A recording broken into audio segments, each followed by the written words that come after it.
Bien le bonjour, bienvenue à cette nouvelle capsule dans le cadre du cours SCG 4060.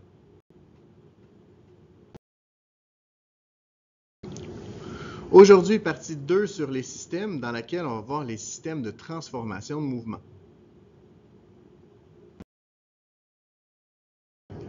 Commençons donc, comme c'était le cas, par définir ce qu'est un système de transformation de mouvement. En fait, c'est un système qui modifie la nature d'une composante, la nature du mouvement, d'une composante à l'autre. C'est le cas, par exemple, de notre premier exemple, le système de vis et écrou, où la rotation d'une vis engendre le déplacement en translation de l'écrou. Donc, on parle d'une rotation qui devient une translation, d'où le système de transformation de mouvement. C'est un système qui peut déployer une grande force et on va l'utiliser entre autres dans l'exemple que vous avez ici où la rotation de ma vis va engendrer une translation de l'écrou.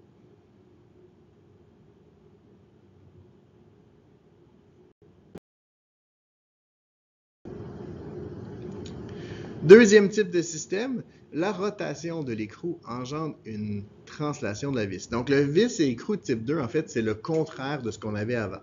Ici, c'est vraiment l'écrou qu'on tourne pour pouvoir engendrer la translation de la vis.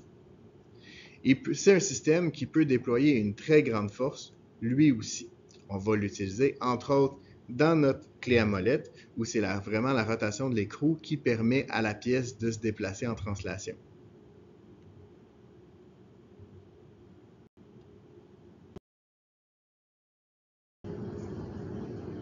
Au niveau de la came égalée, ici, c'est la rotation de la came qui entraîne une translation du galet. Soit dit en passant, came et galet, il y a plus qu'une façon d'interpeller, tout dépendamment de la maison d'édition. Il y en a certains qui vont parler aussi d'une came et tige poussoir. C'est un système qui n'est pas réversible, ce qui veut dire que la translation du galet ne peut pas engendrer la rotation de la came. Le galet ou tige poussoir va bouger de façon différente selon la forme de la came. Donc ici, j'ai choisi de faire une roue qui est ce qu'on appelle une excentrique, donc une roue qui n'est pas centrée, mais j'aurais pu aussi donner une forme d'œuf ou même une forme de croix à la limite. Par contre, c'est un système, comme vous le voyez, qui engendre énormément de friction entre la came et le galet. Donc à ce moment-là, je vais m'user beaucoup plus rapidement. On va utiliser ce système surtout dans les systèmes qui permettent justement de l'introduction d'une matière dans un tuyau pour pouvoir contrôler justement l'injection qu'on appelle de mon fluide à l'intérieur de mon système.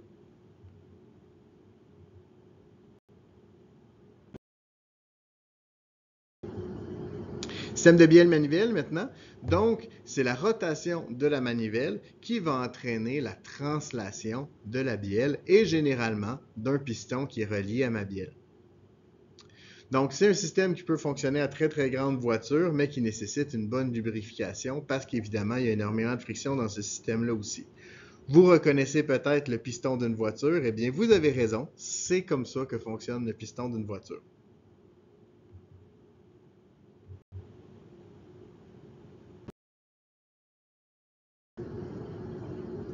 Au niveau du pignon et crémaillère, donc c'est la rotation du pignon qui va entraîner la translation de la crémaillère. C'est un système qui nécessite moins de glissement. Il peut nécessiter par contre une bonne lubrification au niveau du pignon, donc au niveau de l'engrenage.